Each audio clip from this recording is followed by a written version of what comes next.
Jack, we're here. Almost anyway. 24 hours to go. How are you feeling?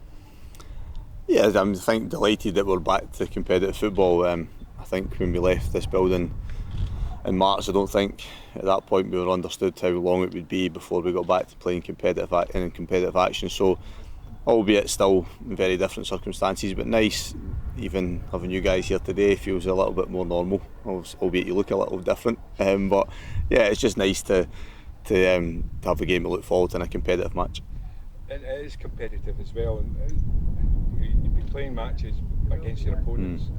Are there any secrets that you try and keep something behind you?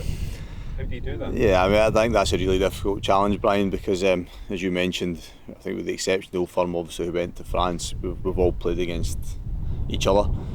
Even the scheduling of that, we all were frantically adjusting those games when the fixtures came out, because obviously those teams you were playing in the early part of the season, you were trying to avoid playing against in your pre-season matches. I think the early part of pre-season you can probably be a bit more experimental, but certainly over the last 2 or 3 games in particular, I think most teams have probably edged towards their starting lineup, as I think you have to do.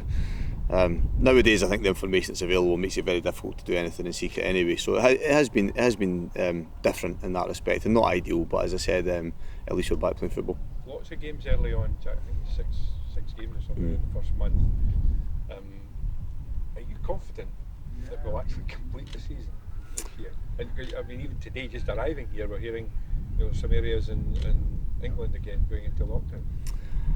Yeah, I mean, everybody has their own individual opinion on everything that's happened and where we might be going in the future. And for me, I think I quite like dealing with the facts and being balanced about them. And if we take a step back sometimes and understand where this fits with other illnesses that are prevalent in society and other things that we can suffer from, then I think we have to be balanced with that. This has been something new that we've had that caused major problems, and I think we've managed to at least curtail it in some respect. But I think we should be very conscious not to look at the worst case scenario and accept that perhaps at the moment we have to live with it, but how can we live with it successfully? And I think in recent times we've managed to do that, and hopefully that will continue. It certainly has never come into my mind that we won't be able to finish the season, but equally, as I said in the answer to the first question, when I stepped away from here in March, I didn't believe it would be this long before I was back involved in competitive football. But fingers crossed we keep heading in the right direction. Neil Doncaster said this morning on Radio Scotland that there might be issues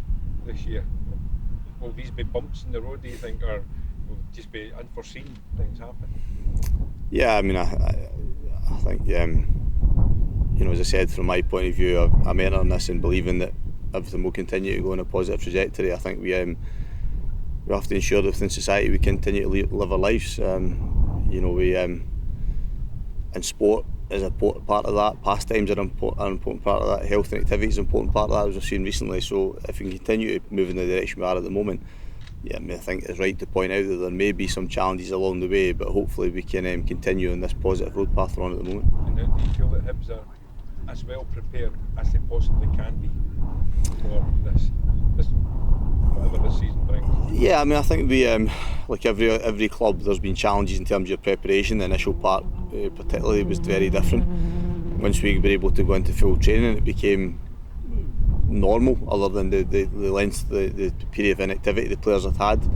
And then, as you mentioned, the challenges of playing pre-season matches. But yeah, I feel as if pre-season has been normal in the respect of what we've done on the training pitch, and I think there is that excitement around the players getting back to playing, because ultimately that's why they do this. It's what they love, and I think you'll see that from the opening weekend. I think there'll be an intensity around fixtures. I think there'll be a fatigue around fixtures as well, and those involved in it naturally. But I think these opening matches hopefully will provide that excitement I think that people have missed for so long as well. I was talking to Joe there.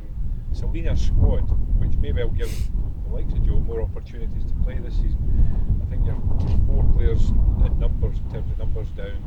That'll be 5 if Flo goes or when Flo goes. Is there any development with that yet? No, I mean, we're more than that, Brian, if you include loans, because we had 4 obviously senior players on loan last year. I think we were 7 and 8 if and when Flo leaves. No, I mean, Flo's situation was, as I mentioned during the week, all of our pre-season planning has been done without him, and that will continue. I don't see that changing. It's just trying to find a resolution. That's up to others at the club to do that, and up to Flo and his representatives. But hopefully that'll be the case, and I think, as I mentioned earlier in the week, I think for both parties it would be beneficial.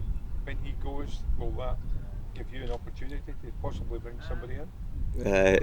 Unlikely as things stand, but things can change. But certainly at the moment, no. I mean, my squad is what it is at the moment. Said Flo's situation slightly different in that we would imagine or anticipate that he will leave, but I don't think that will allow us to bring any in as things stand. What about your opponents tomorrow? What have you made of them? Have you been able to get any footage of them at all? A lot of new players there as well. Yeah, I mean, as I mentioned earlier about how it's very difficult to be anything secret nowadays because every team films games, home team, away team. Analysts at clubs have relationships, so they're able to get footage from each other, and it happens right across the league. So yeah, we're able to get footage of the pre-season games, but again, as I mentioned earlier, the early part of those was probably experimental. They're still adding to their squad even as late as yesterday, so there's a little bit of the unknown. I think the thing with Kilmarnock that maybe helps a little bit is that obviously with Alec being back in charge or being permanent manager now, he worked closely with Steve and they had a way of playing. I think Alec reintroduced that when he had the job last year, so we're anticipating that will remain the same. You know, he did a good job in steadying them last year, and I think that they have a system that works well for them and works well for the personnel that they have, and they've proven that in recent years at how adept they are at getting good results. Has there been any good that's come out of this that's given some of the long-term injury guys time to recover? Where are you in terms of fitness-wise for the squad? Yeah, so those players that fall in that category, Ryan Porteous, Stevie Mallins, etc., then were able to join in with pre-season from day one. Stevie's had some issues with his knee over pre-season period, so doubtful if he'll be involved tomorrow. Other than that, we've had one or two issues. Adam Jackson's missed a chunk of pre-season. Christian Deutsch has missed a significant amount of time. He's been back on the training pitch the last couple of days, but he's only played 45 minutes of pre-season, so unfortunately probably tomorrow's too soon for him. But other than that, we're relatively fit and healthy, and as you mentioned, that time period has allowed the more long-term players to come back, particularly Ryan, come back fit and healthy. Subs will be a bonus for you, given that players have maybe had less time on the pitch this pre-season? No, because for me the length of time we've had in the pitch has not been that much different to we would have had. You know, the minutes the players have accumulated have not been far off what they would have done in their normal pre-season. And the 5 subs this one is, you know, people have again a difference of opinion on whether they agree with it or not. You know, I don't think it makes a huge difference to our planning down the games. I'm not sure it's entirely necessary, but we have it now, and so we just have to adapt to it. If there's going to be more breaks, Jack? No, as far as I'm aware, Brian, no, I think that's something that I don't think has been suggested. No, we only found out obviously yesterday about the number of subs, so I could find out today if there's water breaks, but no, as far as I know, there's no plans to, as you said. What are you going to find strangest about all the new things that are here? Is it the fans? Is that the biggest, the most obvious problem?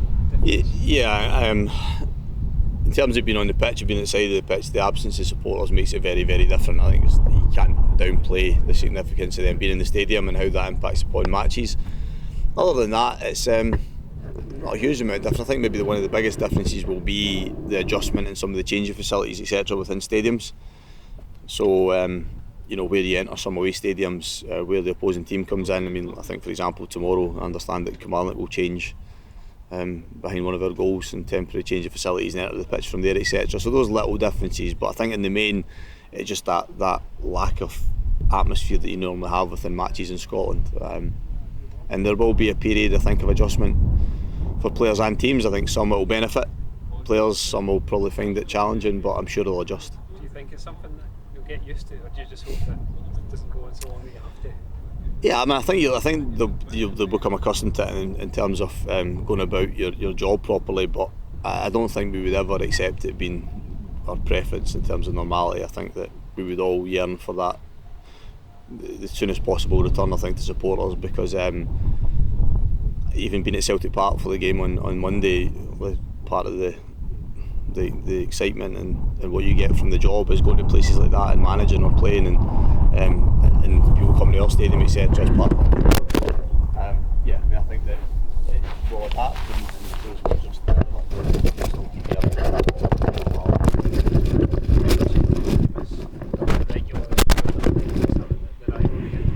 Obviously, you've got the cup semi-finals. It's not completely gone, but it changes the rhythm of the fixture list and the way that these two teams kind of try and talk to each other, doesn't it? Yeah, I genuinely haven't given it any thought in terms of our league games.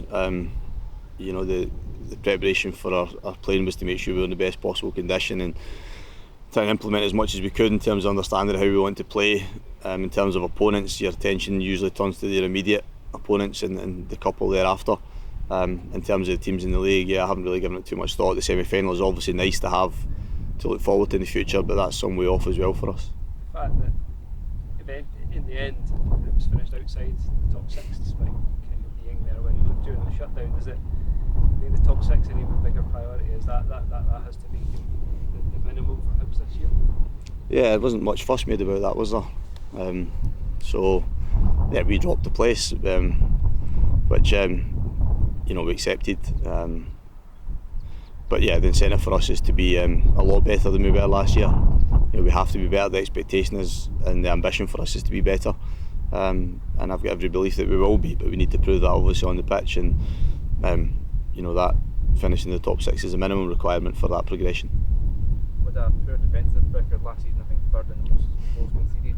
We've only sort of brought in Gogic and sort of played around about that area. Do you feel there's enough in the squad to improve on that this season? Yeah, I think there's different ways of looking at that. But we weren't. Our defensive record wasn't good enough last season in terms of enabling us to be in that top part of the league. It's probably too simple to apportion blame just simply the responsibility of defenders for that. I think it's how we were as a team and the balance we had within our squad. So I think the recruitment of Alex was key in providing that type of player within our midfield area of the pitch, and I believe it will help us. I think it will help the defensive players and help us as a team hopefully defend better. And it's not something that that we're becoming paranoid about, but we clearly understand it needs to be better. We'll always back ourselves to create and score, and if we continue with that record that we had last year in an attacking sense, if we can improve our defensive record, then it'll give us that a really, really good opportunity to finish in the Irish League. And we've seen Josh Doig involved quite a bit and getting a bit of praise for his pre-season performances. Is he in contention to be pushing for a place as the season goes on? Yeah, he's we brought back a number of young players along with the first team squad, so we took some off furlough to be part of our group because we needed it in terms of numbers, and that was an opportunity for them to be part of. One, it was essential for me, and two, it was that opportunity opened up for them. And in fairness to all of them, they've all acquitted themselves really well, and you usually get one or two that grasp it, really properly grasp it, and Josh has done that. I think the fact also that he plays inside the park that we don't have a huge amount of options in, and his performances throughout training and then in the pre-season matches has been really, really good. And it's exciting for us to have a player of his age. He's only just turned 18. And I'm looking forward to seeing how he develops as the season goes on. I think he's in a good place at the moment. We've been delighted with him, and long may that continue. Can I ask you one other thing, just finally? Joe Newell was talking about the contract being up at the end of the season. I think there are a few players like that. Given the financial implications of what's happening at the club, are you able to start negotiations with Matt Boyle's one of the key players as well? I think. No, I think the structure of this club as well means that I'm not in a position to be the one that opens up discussions with players. I can have a wish list, if you like, for either recruiting players or retaining players at the club, and I suppose that will never change. But then those are the club that are responsible for either the retaining players and extending their contracts or bringing new players to the club might have a different answer to that. Naturally I think there will be challenges, and it depends how the season unfolds in terms of how quickly we're able to bring supporters back into stadiums and the revenues that generates. I'm sure will have an impact upon that decision making as the season goes on as well. And the window's open till October as well, isn't it? Yeah, I think that's a plus for clubs in terms of rotating your squad and bringing a freshness to it, because by that time I think some players may have a clear understanding of maybe where they sit within the pecking order, and if they're not playing regularly it gives them that further opportunity to move on, and if they move on obviously it gives you a longer period to try and recruit others. But yeah, I think there is a benefit, and particularly when the league's out with the Premiership start again as well, in terms of loan moves, because at the moment that's been a little bit strange because some of our younger players that will benefit of that I'm sure will go on loan, but right now obviously they're not able to.